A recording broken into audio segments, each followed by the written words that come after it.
Florida State's already beginning to see top recruits trickle in for Legacy Weekend, and James Williams speaks.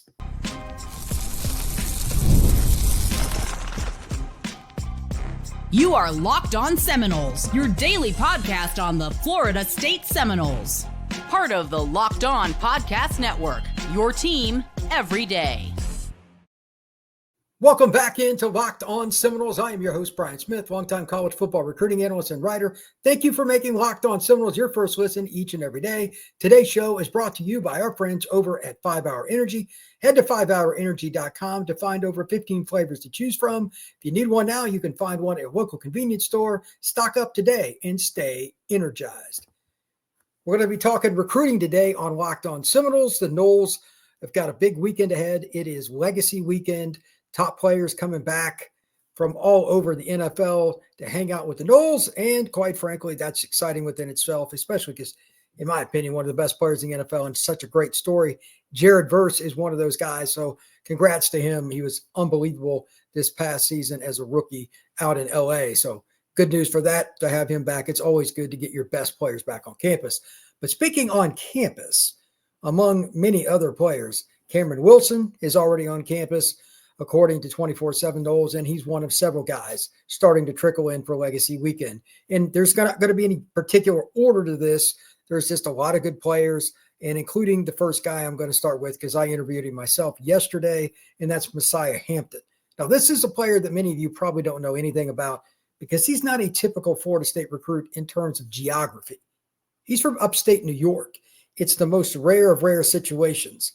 An elite player, I've seen him play multiple times, and a guy that, quite honestly, gets better no matter how big the event is. He gets better and better depending on who's in front of him. He'll show out. He did at Miami Under Armour. He did it by Miami Battle. He did it in a practice for 24K I was at. He's always the best guy wherever I go and I see him. 3 for 3 is a good place to be. And Lasiah Hampton's we're talking about a guy that's been at the elite events, not just good. Like he's been at 2 South Florida events, and he showed out against other D1 players at a 24K practice too. Excellent route runner, excellent with his hands catching away from his body, and he's put in the time. This guy looks like he's already in college physically because of how hard he has worked. And to put it in perspective, Damon from 24K that helps run the organization, he said, we'll send him training videos. And again, he's in upstate New York. He's in the Albany area. And he'll go out and do them in the snow, video it, and send it back to us. That's the kind of guy you like to have. And to put it in perspective, how good he is, he's about 6'1", 6'2", 190 pounds, something around there. He has Ohio State. He has Oregon. He has Southern Cal. He has Miami. He has Penn State. He has Syracuse. He has Notre Dame. These are just some of the offers he has. He's getting ready to visit Florida State. I don't know the exact date. It might be this weekend. It might be coming up soon. But I just wanted to mention him in general. We have talked exclusively about O-line and receiver recruiting on the offensive side of the ball really needing to take an uptick. Florida State gets a kid like this. This is a guy that can play early. He's a top 100 recruit, and he's a guy that is proven through and through. So I'm glad that he's going to be visiting, but we'll see where it goes because right now he really doesn't know where he's going to go to school. Every time I talk to Lasiah, he says, just let the visits kind of play out, and we'll see what happens. Next up, and this is a player that I just mentioned a few moments ago, Kamron Wilson. I actually saw him again last weekend. He is a guy that is a pass rusher from Southridge High School in Miami. Syracuse is probably the team most likely to get him right now, but this weekend he's going to be at Florida State for Legacy Weekend. You cannot lose guys to Syracuse. No offense to the Orange. And Fran Brown and his franchise up there in, ironically, upstate New York, they do a great job. You just can't lose players to that program. Kamron Wilson is a pass rusher that I saw him beat Brett Collegiate twice in a row. He beat several other guys that are going to go P4. He's a little raw, but that's what Southridge and honestly South Florida is famous for. Kids like that in Miami and Florida State and Florida have all made a living off of them for decades. You find a kid like this, you redshirt him in a year because he's motivated. Cameron's a great kid. He can be something. Let's see what happens with Wilson. He's already got a visit lined up with FSU, but let's see what his commentary is like after he leaves campus. Really important because Florida State, they've been doing pretty well with South Florida kids, but you cannot lose kids to Syracuse. Cannot happen. Next up, and this is a player that I just like a lot in terms of his film, and it's a great story. And Florida State needs a quarterback in this class. From Salina, Texas, just north of the Dallas Metroplex, they won the state title last year. And here's the cool part. That's one of the most famous programs in the Lone Star State, but he hadn't started yet. He had to wait his turn. Comes in as a junior. Yeah, let's just see what happens. Over 4,000 yards, over 40 touchdowns. Yeah, that's a good start to your high school career. Very mobile. He's a kid that probably, if he wasn't playing football, I could see him being a really good track athlete. He would really be good in just about anything. Basketball, he's so quick and twitchy. Baseball player, it wouldn't matter what he centralized his efforts on. Bowe Bentley would figure it out. If you want a little bit of fun, go look up Bowe Bentley, Bowe for the record. Go look up Bowe Bentley and watch his film. Not something that's easy to put into perspective unless you see it with your own eyes. He fits Gus Malzahn's offense to a T, but he's more accurate than a lot of kids that are mobile. Ohio State just hosted him for a visit. That also helps put things in perspective. Oklahoma, LSU. Those are just a couple of the other programs. Georgia's very interested. This is an elite player, and again, great story because he didn't even start till his junior year of high school. Very rare their quarterback blows up like that. But again, it's Texas, it's Salina High School. It's a program that things mean a little bit more there. So I love that, and I'm curious to see where he ends up. Maybe this weekend is the help for Florida State that they need, because it's one thing to talk to coaches like Malzahn on the phone. It's another to meet him, meet everybody else on the offensive staff. Again, that staff has changed on both sides of the ball. Norvell, everybody involved. We'll see where it stands. But Florida State, we don't know yet what's going to happen with the quarterback. Obviously, Duckworth is the guy that I think is the most likely, but he's over in Jackson, Alabama.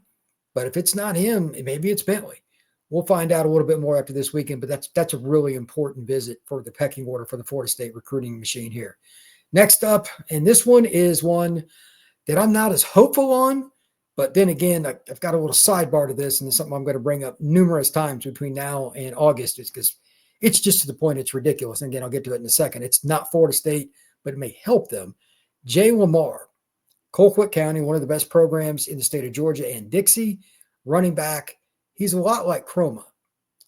Usman Chroma is a kid that Florida State just signed, downhill, kind of a bigger back, 6'1", 215.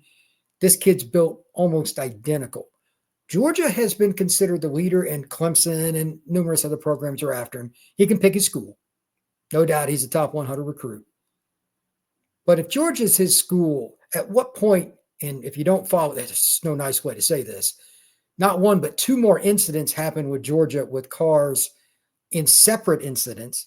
One where a kid went into literally a building. At what point is that going to cost Georgia recruits? And I'm not trying to pick on the kids. There's a problem there, and it's a massive one. I think Georgia's going to have a shift. They're either going to figure it out, and they're going to literally have to kick some kids off the team to get this to change. I know Kirby wants talent. He's probably 6 one way, half dozen the other, because he's also a disciplinarian, but he's failing. I don't know what Florida State would do in the same situation, and most schools would be really irate because it just kills you to kick a good player off the team. And the guys that are getting in trouble are dudes. But you can't have people driving around like idiots. So I don't know what they're going to do. You can't be running into buildings, among other things. Literally, there's a picture of it on X. Just go look it up. It's not that hard.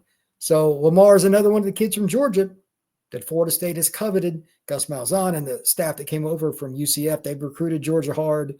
Tim Harris, I'd imagine all of those guys are familiar with him, and Florida State was already recruiting him. So that's a really big visit. I don't know how much all the stuff off the field for Georgia is going to hurt him, but it's going to hurt him with somebody. Maybe it's Lamar, maybe it's not. But I think Florida State's going to benefit in the Peach State a little bit more than others. But it's a big weekend. From everything I've been told, Georgia's the team to beat with Lamar. Let's see what Florida State can do with him. Xavier Griffin, this is a weird recruitment. All bets are off here. Anytime a kid from the Peach State, he's at Gainesville High School, northeast of Atlanta, really good program, great facilities. Anytime a Peach State kid commits to USC, I say the same thing. I'll believe it when I see it on signing day. They got multiple kids committed last year, didn't sign them. Why? It's too far. Georgia, Florida kids just don't want to go all the way to Los Angeles for 4 years. They don't, not even for 6 months, really. It's too far. That being the case, he committed really early. This is a linebacker that's like 6'3", 200. He can really run. He's an edge player / weak side linebacker. We'll figure it out later once he gets bigger guy. He's just such a good athlete. You'll figure it out. But does Xavier Griffin end up going all the way to USC? I still say no. And now we come back to the Georgia point. Everybody and their brother is going to negative recruit UGA like crazy now. It was probably something that got mentioned a little bit, but another 2 incidents coming out publicly, again, go look them up, is going to kill Georgia at some point. Some recruits more than others. Griffin lives right down the road from UGA. Maybe he doesn't care. Maybe he still visits. I don't know. But Bama, Auburn, LSU, Florida, Florida State, Miami, etc., everybody's going to beat on that drum. And again, I just don't see him ending up at Southern Cal. Prove me wrong. But we'll see how that goes. When we come back, we're going to talk a little bit more about a couple of key recruits this weekend. And here in just a little bit, we're also going to talk about Mr. Williams, speaking for the first time, the all-important transfer from Nebraska. That is next here on Locked on Seminoles. We're all about the stats because numbers don't lie. And when it comes to the all-new Nissan Armada Pro 4X, the numbers are on an MVP level. With the ability to tow up to 8,500 pounds, it can quite literally carry the whole team and the gear wherever you need to go. It's powered by a twin-turbo V6 engine, delivers strength and performance to handle highways, back roads, and everything in between. And with room for up to 8 people, the Armada Pro 4X is built for the big cruise, big adventures, and even bigger memories. Whether you're exploring off-road trails or rolling up the arena, the Armada Pro 4X brings power, versatility, and style wherever you decide to go. Take your adventures to new heights in the all-new Nissan Armada Pro 4X. Learn more at nissanusa.com. Florida State has several more guys visiting, and just to be clear, this is just the tip of the iceberg that I'm talking about. Some of this information I've gotten from sources or recruits, some of it from 24/7 Noles, some of it's from other sources as well around the internet. But this is a lot of fun because finally Florida State is not only getting good players on campus, some of these guys are really elite players. This is where Florida State needs to be if they're going to get back to being an elite program. I talked a lot about that yesterday, comparing Florida State and Miami. Check that out because I think Florida State's trending a little bit better than I originally thought they would at this point, but they're still behind Miami. To catch them, your arch rival, high school recruiting. So with that being stated, this next player is intriguing because this is the guy Bobby Bowden would have just went nuts for. Lasiah Jackson, Lee County, another famous high school in central Georgia in the Albany area. It's also the same high school as Chroma, the kid they just signed from Lee High School that's the running back and national recruit. So obviously there's some familiarity. His official visit list kind of puts things in perspective. Georgia Tech, Stanford, Bama, Florida State are 4 of them that he has. That's May 30th, June 6th, June 20th, and then June 13th is Florida State. But here's the key with him. How many 6'2 plus corners are there? Not many. He's listed at 6'3, so I'll assume he's at least 6'2. I haven't met him, so I don't know. I like to eyeball kids, and I'm pretty good at it, but I have not met Jackson yet. But his ranking is super high, plays at a tremendous football program, their weight room facility. Like if it didn't have the logos on it, you would think you were at the Chicago Bears and Dallas Cowboys. Like Lee County's weight room is insanity. They take it very, very serious. It is a cultural deal in the Albany area. With that being stated, Florida State, this is the one spot. We talk about it all the time here at Locked On Seminoles. Cornerback and safety. And now I guess you can just go and throw nickel in there as well. Just the secondary. That's the one spot where Florida State keeps rolling. This is the kind of player they can use in a lot of ways. And I'm fascinated with what Coach Coop and honestly what Coach White come up with the defense they're bringing over from Nebraska and mixing it with Surtain and everybody else on the defensive staff and all the analysts, because Florida State secondary is not shy of talent. They've got a lot of long, lengthy athletes. Quindarius, everybody knows if you listen to this show, is one of those guys. This kid is built just like Quindarius. Give me all those you can get. His official visit list backs it up. Bama, Stanford, Georgia Tech, Florida State. Stanford's coming all the way across the country for him, and they're the most picky school in the country when it comes to who they offer because of their academics. You're getting a good kid too. So I think that's a very important offer. Florida State needs more of these kind of guys. Let's see what happens with him this weekend. I don't know much about him. There's not many that I don't, but I really don't know much about him. But I love the length. Sticking with DB, and this is a kid I do know quite well, Smoke Matthews. His name's Samari, but we all call him Smoke. That's his nickname.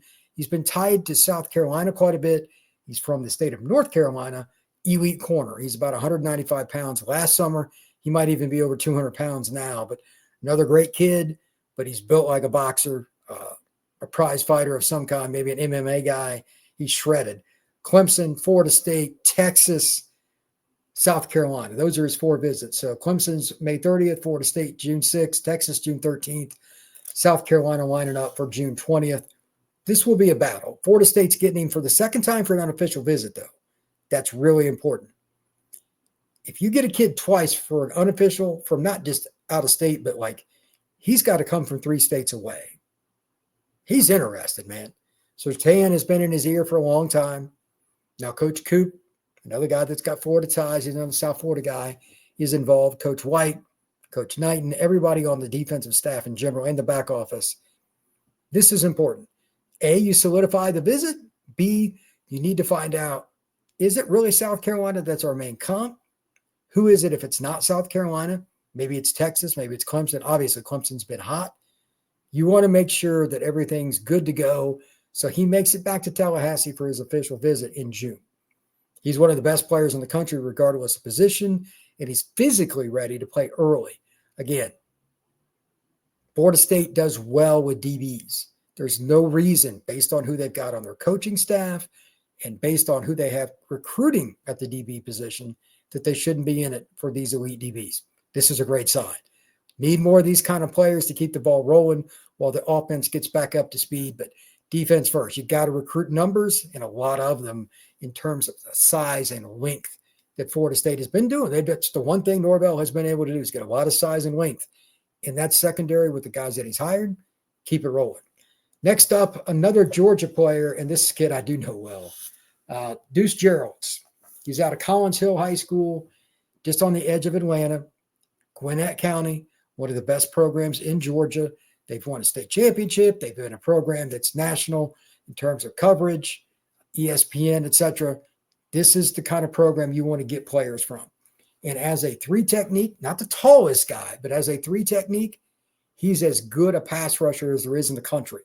I've seen him for over a year at different competitions, and Deuce Geralds is a dude.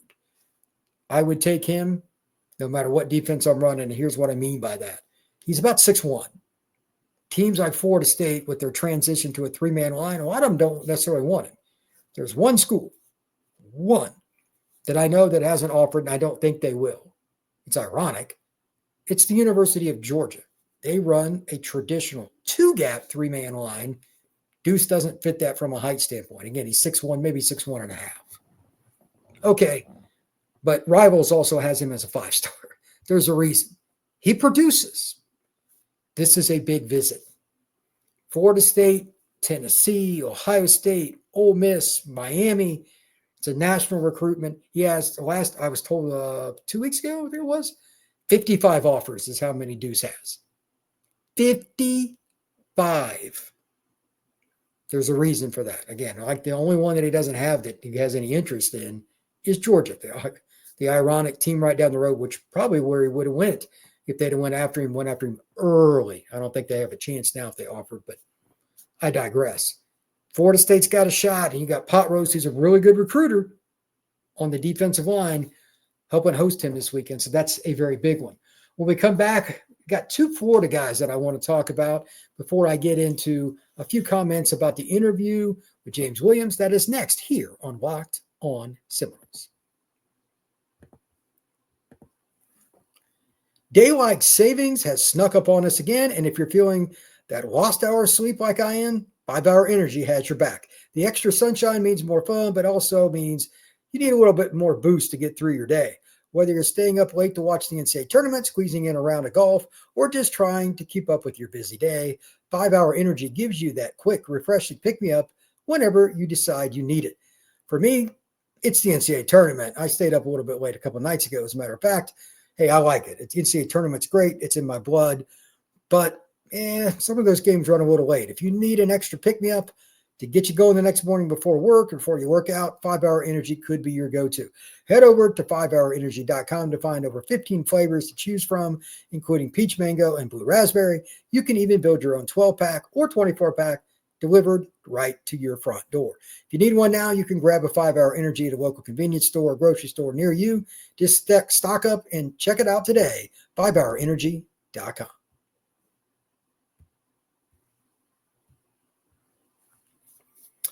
Recruiting finishing up here in the state of Florida. These are two kids that I know well. Let's start in Lakeland, Polk County. Malik Morris is a kid that I've known about since his freshman year. I was told he was going to be a great player, and nothing shy of that has happened. 6'1", 240, 242, somewhere in there. Middle backer, can play off the edge in pass rushing situations. But most importantly, he's grown in terms of his ability to read and react to a play. If they've got motion, if they've got guys that are pulling, he's improved enormously in the last 2 years. Coaching, wanting it, those are all things that are important, but most of all, it's just reps and being a leader in the Lakeland Dreadnoughts football program. By the way, Dreadnoughts, that might be the best nickname in all of sport. I love that. But for the longest time, it has been considered a lock for him to end up in Gainesville to play for the Florida Gators. If that's the case, I ask a simple question. Why is he visiting Florida State for Legacy Weekend? Why would you do that? So Florida State gets their shot if he comes up and has a good visit. Wouldn't be the first time, and it certainly won't be the last, that Florida State has changed the decision, whether it was public or not. Everything's trending to him to go to Gainesville again to play for the Gators. Could Florida State swoop in and steal a recruit? Absolutely. They need linebackers. And he's a true middle linebacker thumper, but one that can run. At over 230, he's a guy that's already physically ready for the collegiate level, and he's a guy that can run and change direction well enough to be on 3rd down and 7, 3rd down and 8, where most of the time big guys, they're coming off the field. Every down linebackers are hard to find. If Malik was 6'4", 6'3", he'd be ranked in the top 15, 20 players in the country. He's 6'1" or so. That's why he's not ranked a little bit higher, but I'm telling you, this is a big-time player. Elite talent like this, I don't care what their height is, you want to get them to your campus. Florida State's getting their shot this weekend with Malik Morris. Finally, Jake Kreul. He took a visit. This is somebody that's already been to FSU, and I'd spoken to Jake a couple of weeks ago, and he was still just honestly like completely overwhelmed. But he had told me Florida State was in the mix. He didn't have the date, but he said Florida State visit was coming. I'm like, cool, just, we'll see where it goes from there. Based on multiple reports, the visit went very, very well. To that point, he's very comfortable with Florida State, and they're going to get an OV. It's just a matter now. You got to fill in the dates. He's going to announce them in May. But at one point, I didn't think Florida State had any chance. This is why I always say the same thing. If you get a kid on campus for an unofficial visit, you have a shot. There's no guarantee, but you have a shot. Terrence Knighton, a.k.a. Pot Roast, Coach Tony White, and the rest of the people in the back office, Mike Norvell, all the people involved, whoever's recruiting all these different guys, and it's all a team effort in some capacity, they deserve credit. For a while, I just didn't think there was any chance for him to end up in Tallahassee.